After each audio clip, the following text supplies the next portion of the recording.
La Guinée équatoriale, l'Afrique centrale, l'Afrique toute entière et même toute la planète Terre vivent au rythme d'un seul homme. Son nom, Balthazar Ebang Engonga Adjor. Cet homme a commis l'exploit de plonger toute la planète Terre dans un scandale inédit. Je te dis tout dans cette vidéo.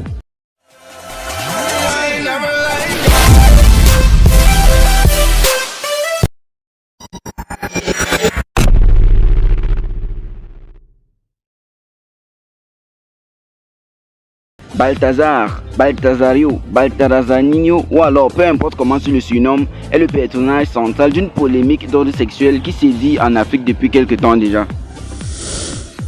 Dans des vidéos relevant de l'ordre du sextape, on voit clairement l'homme chauve entretenir des rapports intimes avec des femmes pendant ses heures de service et dans ses bureaux au ministère des Finances de la République de Guinée équatoriale.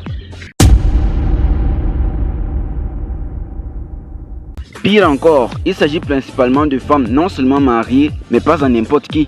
Balthazar a visiblement les yeux rivés sur les femmes de hauts dignitaires de la Guinée équatoriale, dont il prend soigneusement le soin de filmer ses ébats sexuels avec celles-ci, dans son bureau, dans ses toilettes, dans les ascenseurs, dans les escaliers et même dans la rue.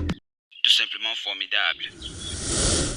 L'affaire Balthazar a littéralement donné des insomnies à l'État de Guinée équatoriale, car ces vidéos du chauve Balthazar en plein débat avec les femmes de dignitaires de la Guinée équatoriale sont devenues virales en un temps record sur les réseaux sociaux.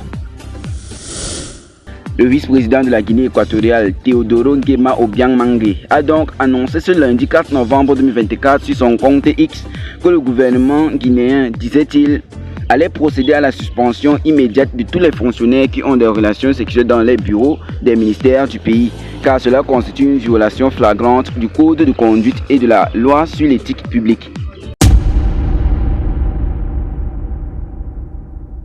En marge de cette décision, l'État de la Guinée équatoriale a intimé l'ordre de freiner la diffusion sur les réseaux sociaux de toutes les vidéos d'ordre pornographique en Guinée équatoriale.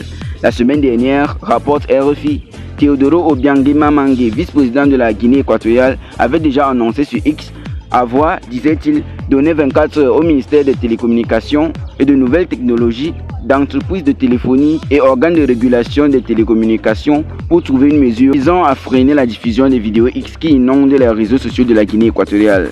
D'après la dernière information que nous avons jusqu'ici, Balthazar le chauve serait déjà en détention et soumis aux interrogatoires pour connaître les raisons d'une série d'actes odieux de telles envergures. Si d'aucuns parlent d'obsession sexuelle et d'autres de pratiques magico-religieuses, la vérité est que le temps nous apprendra plus dans cette affaire. Abonnez-vous juste à notre chaîne pour avoir régulièrement les bonnes et vraies informations sur l'actualité en Afrique et ailleurs. Merci d'avoir suivi et à très bientôt pour un nouvel épisode des enquêtes du Transistor.